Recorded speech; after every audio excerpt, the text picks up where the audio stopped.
25 de julio, Santiago Apóstol. Lectura del Santo Evangelio según San Mateo.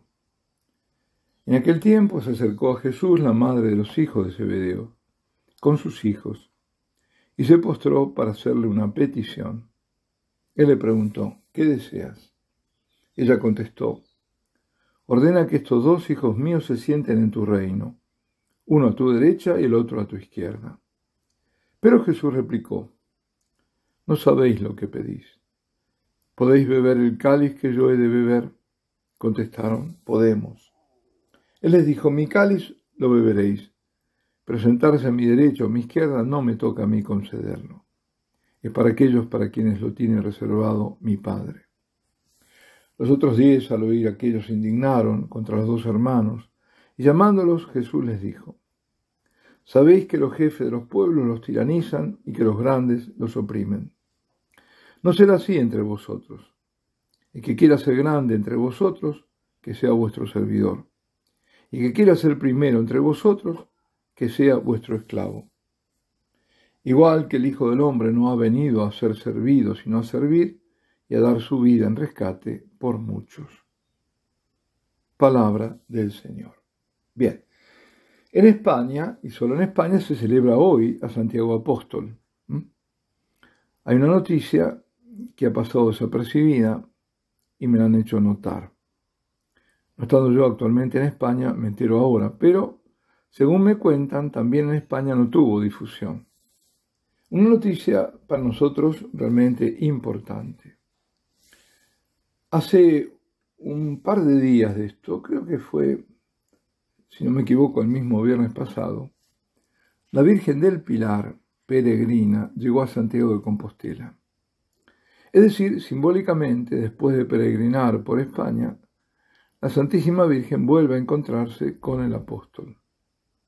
Aquel a quien se le hacía duro, allá por los años 40 de nuestra era, estando en una ciudad en honor al emperador romano, César Augusta, que acabará por llamarse Zaragoza, y estaba evangelizando a los nativos.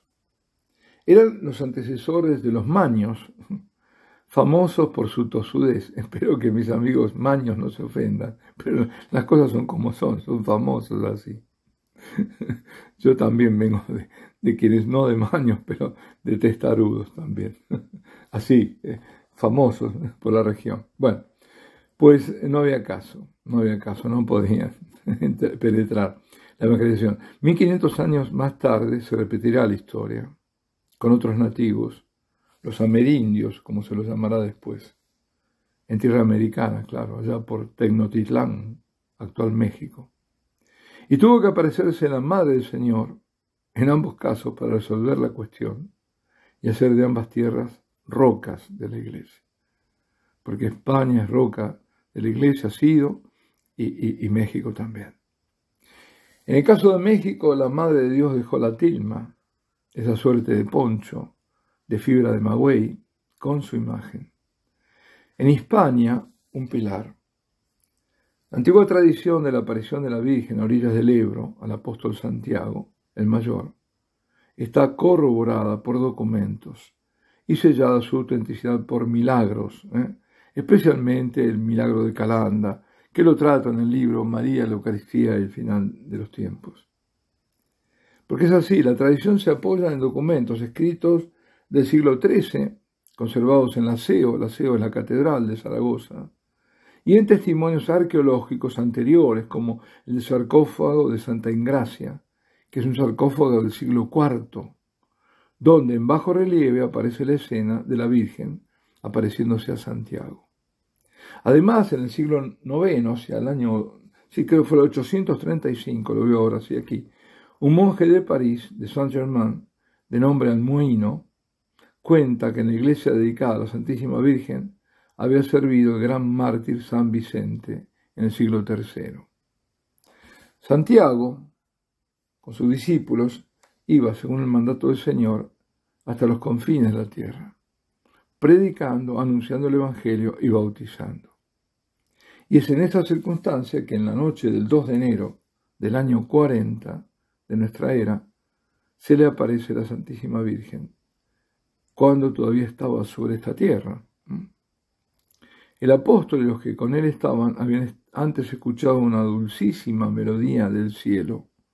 Y esto también nos recuerda lo que se relata en Nicán Mopogua, que había escuchado Juan Diego en el Tepeyac. Cuando en la ribera del Ebro la vieron aparecer de pie sobre un pilar de mármol, o de alabastro, dicen otros. Pidió la erección, creo que es de alabastro además, creo que sí.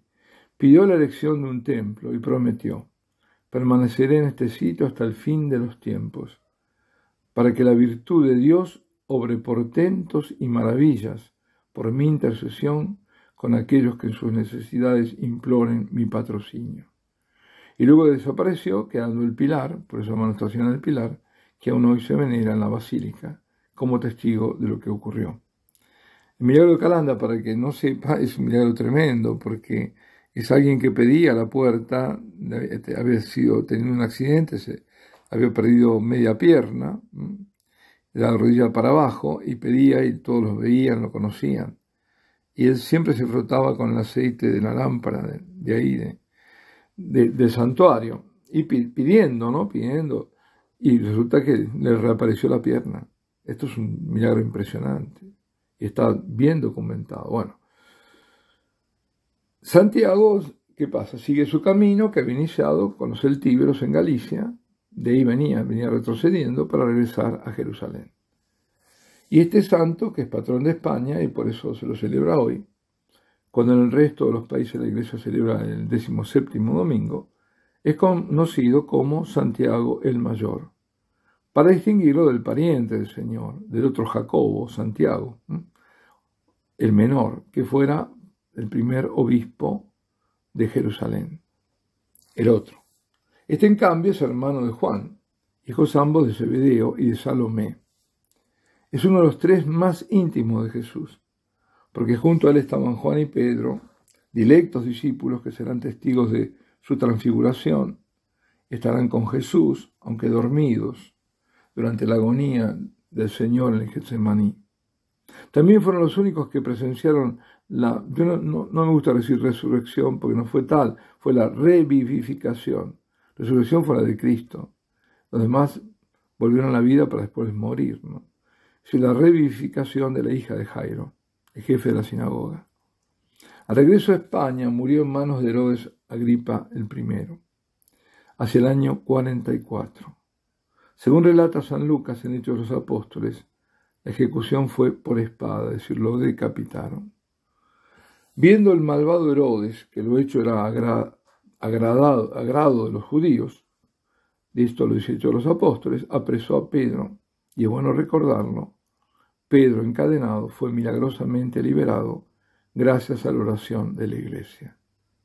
La Iglesia debe hoy también orar por la liberación. La tumba del apóstol la descubren en Compostela, llamado así el lugar Campo de la Estrella, porque hubo un signo de luces avistado por un ermitaño que indicó el lugar de la sepultura en el siglo IX. Ya había escritos, entre ellos un apócrifo, el libro de la dormición de María, anteriores al descubrimiento de la tumba, que decían que Santiago había estado fuera de Jerusalén antes de su muerte. ¿Cómo había llegado hasta allí? Bueno, traído por dos discípulos suyos, es decir, me refiero al cuerpo, no ya el cadáver. La cuestión es que hallaron un cuerpo decapitado con la cabeza bajo el brazo, cuando abrieron. Todo esto no se lo puede tomar solo como una pía leyenda, porque han habido serios estudios, y todavía hoy los hay que demuestran la coherencia entre la tradición y datos arqueológicos. Quien hizo hacer un estudio riguroso para confirmar la autenticidad de los restos fue el Papa León XIII. Estamos en el siglo XIX. Y un ejemplo de lo que pasó también, entre otras cosas. En la tumba del apóstol habían encontrado 3 cráneos, y se decía que correspondían al apóstol y a los 2 discípulos, aquellos que lo habían traído, ¿no? El Santo Padre mandó al promotor de la fe para que examinara sobre el terreno los restos y tomase declaración a quienes intervinieron. Porque fue en esa época que los encontraron, en el 19. De nuevo, ¿no? Volvieron a encontrar, porque bueno, hubo una época en que fueron ocultos, tuvieron que estar ocultos por persecuciones, quedaron bastante tiempo ocultos, ¿no? Entonces, lo que hizo, se mandó a analizar el presunto resto de Santiago, que era venerado en Pistoia, porque ya en Pistoia, en Italia, se veneraba también un resto de Santiago.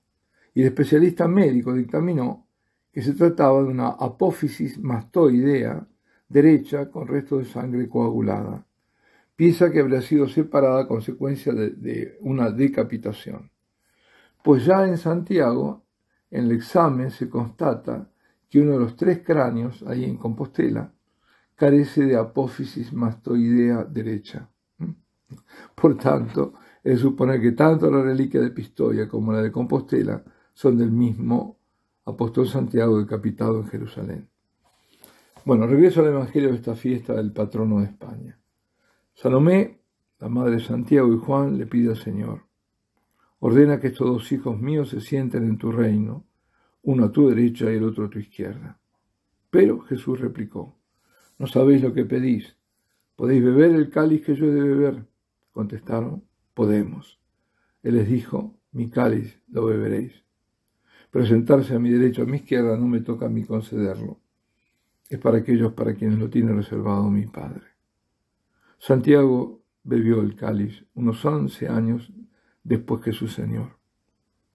Aunque no está a la derecha ni a la izquierda de Jesucristo en la gloria del cielo, sigue también ahora siendo uno de los más cercanos al Señor. Y España le ha dado muchas glorias. Hoy los españoles y todos los que amamos a España debemos pedir a Santiago que interceda para la liberación de esta tierra, cuna del catolicismo. Alabado sea Jesucristo. Ave María Purísima, Santiago Apóstol, ruega por nosotros. Y la bendición de Dios Todopoderoso, Padre, Hijo y Espíritu Santo, descienda sobre vosotros y permanezca para siempre.